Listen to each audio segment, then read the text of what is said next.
guys, and welcome back to the Sokol Brothers Racing Podcast.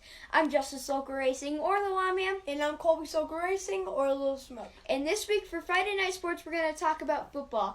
And in football, the Chiefs and 49ers made it to the Super Bowl, and they'll be playing in Miami at the Hard Rock Stadium. Their game is at 4:30 p.m., and I think that the Chiefs will pull it off. They're just a great team all in all, great players on that team, especially the quarterback, Patrick Mahomes. I think that's really cool. He came from being a young baseball player coming up to the NFL ranks in football, and I just think that's really cool, and I think that the Chiefs have proven to me that they will put on a great show or even win up against any other competitor that they'd play in the Super Bowl. So that's my pick. Colby, what's your pick? My pick is Kansas City Chiefs. I think they've had a really good season so far. They've been playing a lot of tough competitors, and they've been able to win those games. And I don't know, they just played together as a really great team. Like you said, Patrick Mahomes, their quarterback, is a really good football player and really good quarterback. So my pick is the Kansas City Chiefs. Make sure to go put your guys' pick down in the comments down below. Track of the week. This week's track of the week is the Pikes Peak International Hill Climb. On June 28, 2020, it will be the 98th running of the Pikes Peak International Hill Climb, and it is the second longest running race in the United States behind the Indianapolis 500. It is a race to the clouds, as most people like to call it. It is just over 12 mile long racetrack, and it's from the start line at just about 9,400 feet. They race all the way up a highway, all the way up to 156 turns, up to the summit of Pikes Peak at 14,115 feet. But that's pretty thin air up there. I mean, we've only been there just to go and watch it once, but it was just a really great time. The race up there used to be completely dirt, which I think would have been really cool because you can see a little dust tail coming off the cars going up the mountain. But now it's all pavement. But it's still some really good racing because everybody's racing one by one up the hill to see who can. They're racing against the clock basically. It's like time trials. Whoever can get up there fastest within a certain amount of time for that class, they'll win. So there's been some really awesome fast times up there. There's been a couple bad things that have happened up there, but it's just an awesome.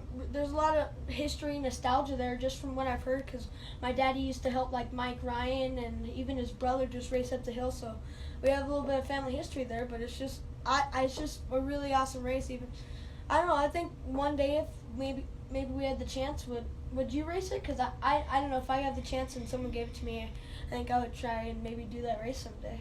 Yes, definitely. I'd obviously take that because I think it'd be an awesome experience just being able to drive up that hill, being able to race, like you said, race against the clock. I think it'd be fun, but also at the same time, it would be a little bit more fun, but then at the same time a little bit more scary. I think if you were to run against multiple cars, which I get why they changed it to just regular racing against the clock, but I think that would be an awesome opportunity to take. It's like, I guess you could say if it was offered to you, then it's almost like a once in a lifetime opportunity. But if you keep showing off good skills and stuff to the team that offered you that, I think that you'd get the ride for probably the next few years of up there. Yeah, well, you got people from all over the country coming here. You got like a lot of famous people from Colorado, in the U.S. or even just out of the country. You got people from Australia and stuff come like that, but it's just really weird because they're going up the hill and they're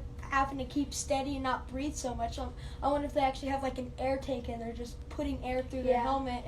But even just if you think about it, the motors and just having the engines just run with that thin air. I mean, those guys on your sweatshirt, I'm sure those guys would be able to really figure something out for that. But yes, just everything is just so particular there, and you have to be so just great. Like you said, 156 turns.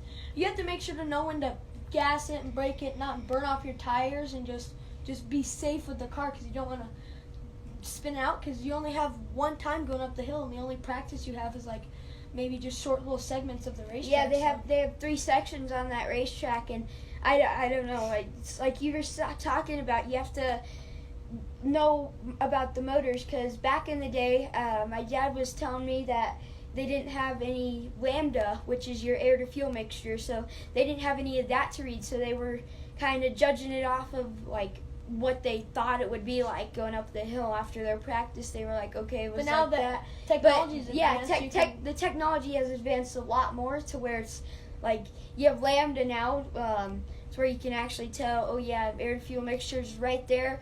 Okay, a little bit more richer at that part. And it's just I think one of it'd be those really things, cool. like, Yeah, you and it's just over a 12-mile racetrack, and you have to know, like, do you want it set for the start or the end? I'd probably have my car set for the end, probably because,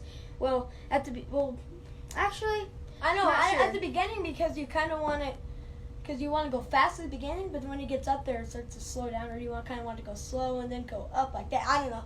But whatever those guys do, they do it pretty right. So I don't know if you guys have a chance, you guys are in Colorado around June 28th of this year or just the next year, so take the chance to get it because it's like a once-in-a-lifetime opportunity. Last week we were talking a little bit about how I was entered into my iRacing series. There's some really tough competitors on there. You got some people that actually race midgets, some Tulsa Shootout drivers that me and Justice racers at the Tulsa Shootout, some people that just race iRacing regularly. But I know I had a lot of fun. I learned a lot on the race cars. Roger McCluskey, he was really helping me out with the setups and just staying up with me late at night. So I want to thank you, Roger, for all the help you've given me. Just staying up there, getting on my butt for getting the berm or wrecking the car or something like that. Unfortunately, didn't make it out of the D main, but I don't know. Maybe if I do it again next year, I'll be a lot better. Because, like I said, I don't really run the midget a lot on there. But now after this, I'm like, come on, let's go, midget, dirt cars, come on. I mean, I usually ran dirt before that, but I never really thought how much a midget could help you. But now I know. But definitely had a lot of fun. Yeah, it was a lot of fun watching. You did such a great job, especially putting all the hard work and time in to iRacing with a driver coach, Chili Pop Roger McCluskey. I think that you did an awesome job just taking in everything, all of his support and help. I think that was really awesome, especially sitting upstairs watching you and then coming downstairs after the race being like, what did you think of it? How did you think you did? And there's really a lot, if you think about it, there's a lot of things you have to put into those cars. I mean, I didn't even know that just a tiny little 5 pounds of a spring can really mess with that car a lot. But I know I learned a lot, had a lot of fun, so maybe we'll see what happens maybe next time if I do that again. Yeah, especially all the setups that he was helping you make. I think that was really awesome that he was able to help you out with those setups. This week we're going to highlight a supporter, and this week's supporters are crew chief and dad, Kevin Sokol. He used to race quads and was playing hockey, and he was a big hunter and loved going fishing. He went to college for diesel mechanics and has worked for Power Motive, which is a Komatsu heavy equipment dealer, for over 21 years. He's always had a passion and love for racing, and he worked on race cars for his brother and Mike Ryan, racing in his truck going up the Pikes Peak International Hill Climb. He's always been a hard worker and always wants to better himself in whatever he's doing. We started racing in 2012, and ever since then he's been an awesome and an amazing crew chief and driver coach. He had to learn about the racing just as much as we did, and we're still learning, and he's still learning, just the whole team's still learning. And he comes home and puts in those long hours just in the shop, working late at nights on our race cars, and I just can't thank you enough for doing that, being really supportive of us, encouraging us, pushing us to our limits, and just helping us build our driving skills and push our ending goals to the farthest they can be. And I think that you've just been a lot of help, especially going to the races. It's a lot of fun talking with you, sitting up there in the front seat with you, making each other laugh. I think that's just really cool. Yeah, you're truly awesome. You rock. Me and Justice love you so much for everything you've done to us. You chew our butts a couple times just because we can do better than that, and then we'll go out there and be like, okay, I kind of don't want to get yelled at again, so I just go out there and just I just do it. He pushes us because I think all the times he get mad at us, he's just trying to push us and get us to our final goal in racing, and just because he knows we can do so much more than we put into it. So we just want to thank him so much for all the help and support he's given me and Justice. So he comes home from work, he comes in, he makes us laugh, and he gets on our nerves a couple times. Like I said, he makes us mad, but he just wants to push us and just keep going. He's probably one of the funniest guys I know, and I love him, and he's awesome. He's probably one of the best dads I could ever ask for. So thank you. You truly rock. Thank you. Yeah, it's just a lot of fun having you at the house, making us laugh. Like you said, it's a lot of fun when we come home and you make up all these jokes and stuff. It's just a lot of fun, and I don't know if anything else better I could ask for. And until next time, the Lawman and Lil Smoke out. See you guys next time. Bye. Bye. Love you, Dad.